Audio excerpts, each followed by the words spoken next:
aminareo anie ny fahasoavana sy ny fiadanana fa amin'Andriamanitra ray sy Kristy tompontsika amen. Ivero ny fifidianan'ny tompo lo hevitra zay omeny tompontsika ndray zany andiavana amin'ity volana ity. Sokafy an'oloantsika andiavana ny Matio 2:20 filazantsara araka ny Matio 2:20 ny 4:20 ka hatramin'ny 20 fa amin'izany no akatsika ny afatry ny tompo ndray amin'ity anio ity.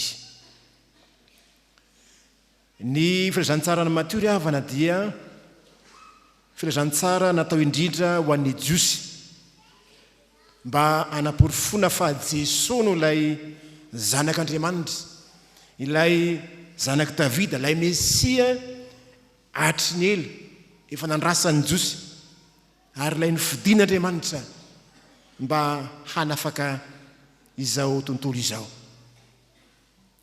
Efa voalaza any amin'ny testamenta taloha zany ary ambara eto koa ny amin'ny asany zany nifidin'Andriamanitra zany mba hanafaka ny olona amin'ny fahotany.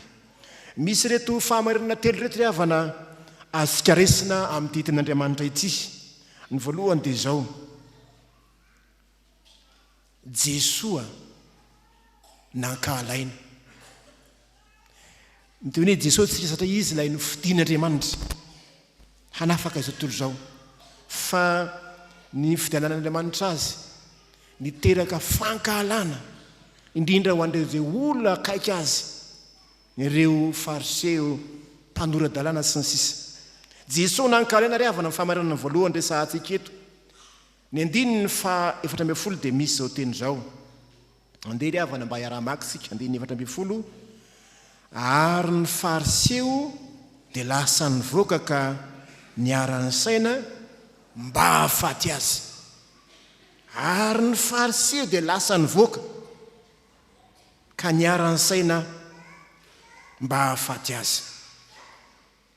Fariseo miara-misaina hahafaty an' Jesoa ilay nifidin'Andriamanitra. Eto ry havana dia miverina indroa ny tsy fanajany Jesoa ny atao hoe didy momba ny sabata resahana. Voalohany dia hoe ny mpianatra nona dia nakasalohim-bary nihinana tamin'ny andro sabata. Ny faharoa dia ny hoe Jesoa nanasitrana tamin'ny andro sabata ilay lehilahy maty tanana. Natezitra ny Fariseo zany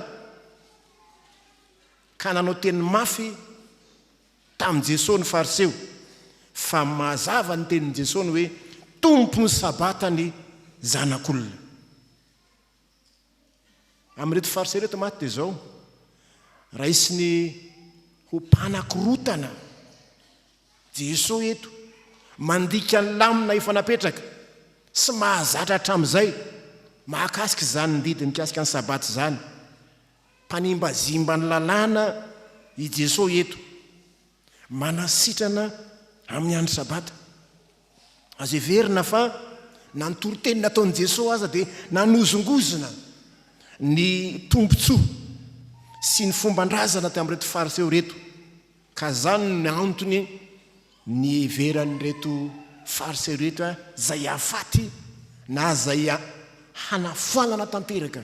Zay moa ndikany hoe mahafaty eto, hanafoana tanteraka ny fisian'i Jesoa. Zay ny tanjony. Misy firaisan-tsaina fikonan-doratsy resahana eto. Firaisan-tsaina fikonan-do hamono ny olom-boafidin'Andriamanitra, hamono ny zanak'Andriamanitra. Iza moa reto olona miray sainy reto? Tsy mba olo-tsotra reo tompona andraikitram-boly teo amin'ny tempolo reo.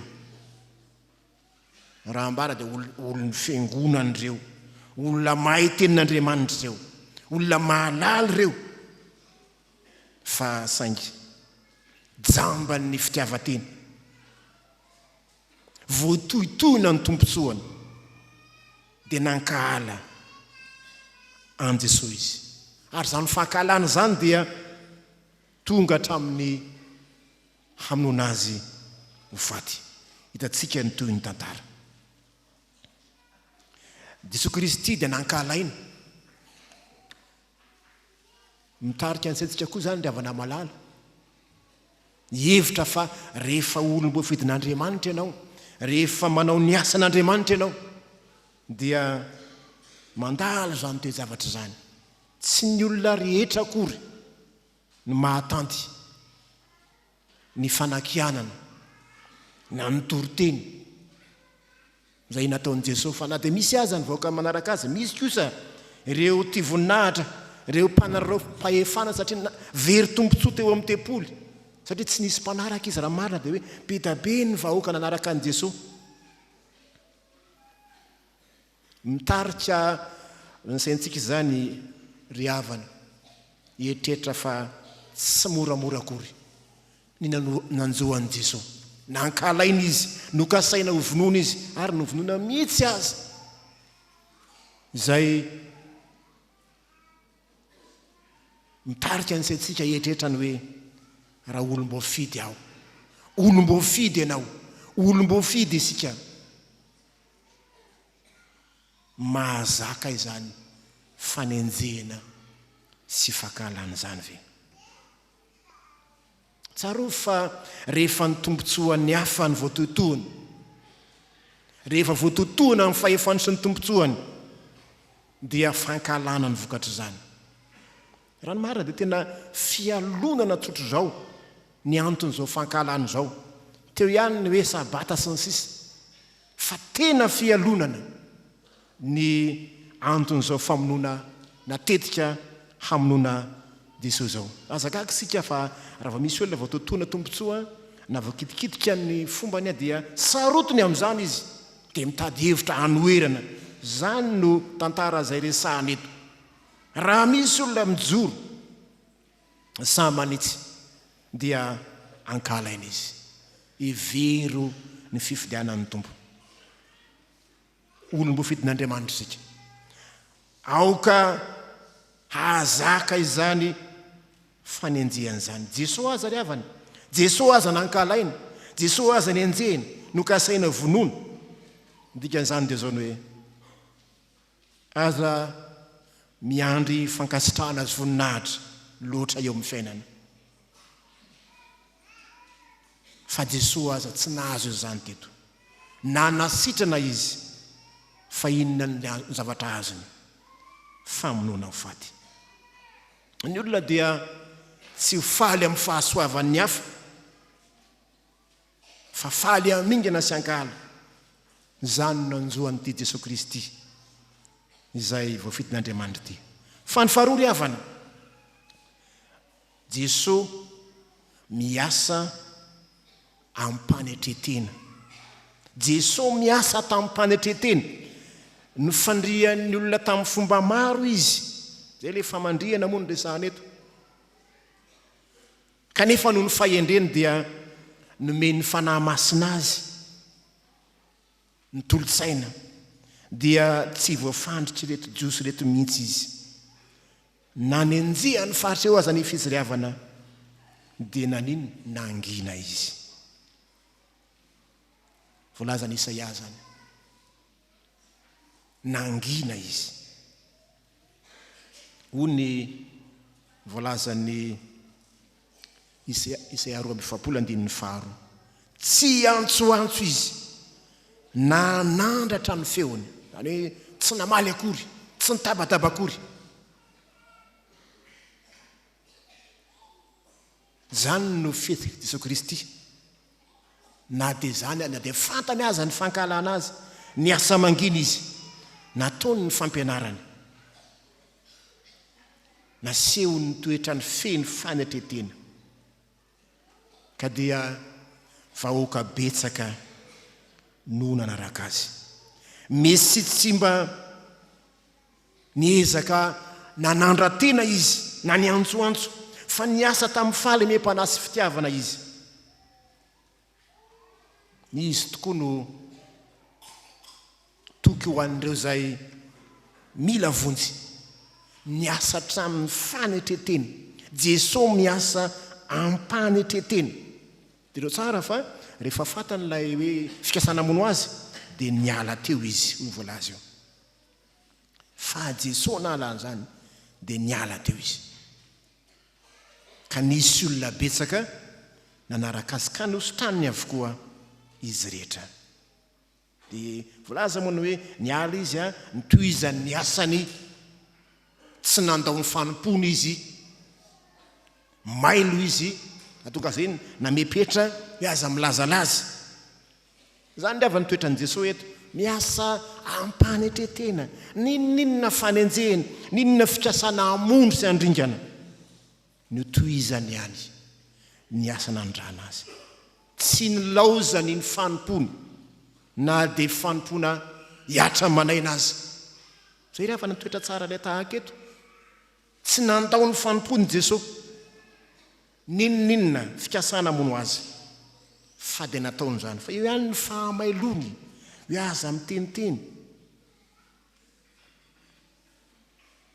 Mitarika ny saintsika koa zany avana malala eritrehitra ny hoe misy tokoa ve olona tahaka an'izany na dia njena sy ankalaina azy dia manohitra ny asa fanompony tahaka an' Jesoa. Misy zany, fa misy koa nefa tsy lavina ny sasany raha voenjena sy ankalaina dia mitabataba etseroa mandao ny fanompona amin'izay mifidianan'Andriamanitra azy. Fa ny fahatelo farany ry havana dia zao: Jesoa miasa ampitiavana. Jesoa miasa ampitiavana. Hoy ihany ny andininy 20 tapany faharoa hoe ka nosotraniny avokoa izy rehetra. Nosotraniny avokoa izy rehetra, tsisy ny lavina na iray akory azy. Dia misy teny etony hoe mba hatanteraka ozy ny lazaina ny Isaia-paminany hoe indro ny mpanompoko. Dia ry ambambany ery, tsy ho tapahany, andininy 20, ny volotara torotoro, ary tsy vonony ny lahin-jiro manetona. Io ry havanareo tenindro reo anisan'ny mamitina ny asa-pamonjen'i Jesoa reo, ny fidianan'Andriamanitra azy. Tsy ho tapahany ny volotara torotoro. Ino moa zany volotara aloha bararata ho sika. Dia efa maika koa me tsy fantatra iny bararata volotara. Zany hoe volotara torotoro zany efa ho tapaka tsisy ilana azy tsony. Fa mbola tsy ho tapahana zany. Sary anohatra ihany zany ilazana reo olona mpanoto zany. Olona mpanota zay aza dika hoe torotoro sy mongomongo ny fahotana. Saran'ireo mpanota zay nandika ny sitrapon'Andriamanitra, no potipotehina sy ny ravaravan'ny devoly. Kanefa n'izany aza dia mbola tian'Andriamanitra ihany izy. Tsarovy ry havana, zany ny asan'i Jesoa, feno fitiavana, tsy amono, tsy andripaka ireo torotoro-pahotana ny atongavany, fa hamonjy ireo mila vonjy, ireo maratra, ireo mijaly, ireo potipotehina sy ngejainy ny devoly. Ho an'ireny ry havana no nahatongavan'i Jesoa teto an-tany, hamonjy zay voahiliky ny fiarahamonina, zany nanolorany ainy, hamonjy ireo nampahatraina, ireo tsy manan-kianteherana. Zany no lazaina amin'ny hoe tsy ho tapahany ny volotara torotoro. Fa resahana koa ny hoe inona le faharoa teo, tsy vonony ny lahin-jiro manetona. Lahin-jiro manetona ho an'izay mampiasa labozida mahihany zany tsara. Rehefa kaikeo lany labozida manino manetroka. Fa misy afo kely efa asetroka sisany, efa tsy misy ilana azy tsony. Fa na zany azy mbola misy fanantenana. Ny lahin-jiro manetona eto dia sary ilazana ao sika ny jiro izay maty tsy mirehitra etsony, nefa mbola misy afo kely menamena kely tavela mbola mampidonaka azy. Tsy misy azavana itsony, fa setroka sisa, zay no avokany. Tahaka an'ireny kitay any am-patana efa ho lany ireny, setroka midonaka mampilatsa-dranomaso sisa no hitantsika ao an-dakozia rehefa ho laniny ny kitay. Rehefa ny jirony tsy mirehitra fa manetroka fotsiny tsy misy ilana azy zay. Tokony hisorona eo amin'ny fanaovan-jiro zany. Zany dia ilazana ireo olona zay rehetra maty ara-panahy, maty fahavelona ho isika, setroka amin'ny betsaka fa tsy misy hazavana, vokatry ny fahotana, vokatry ny asan'ny satana, tsy ahitana fahazavana, tsy ahitana asandra-miratra fa manetroka, manimba ny fiarahamoniny, ny fisiny. Rehefa namalao ny tompo, zany natongavan'i Jesoa ho an'ireny olona ireny. Ahoana ary ny fahatsapahanao ny fiainanao? Jesoa zany dia tonga ho an'ireny olona ireny, ho an'ireny olona izay tsisy fanantenana intsony ireny fa very, hitondra fahazavana, hamelona ireny rehetr'ireny ny tompo. Raha mbola misy setroka kely, mbola misy fanantenana irehetra ho an'ireny olona ireny, Kristy aza manambanimbany ny hafa, aza manao tsinitsinda ny hafa, fa no fidian'Andriamanitra ianao hanafaka sy hamonjy ireny mila vonjy ireny.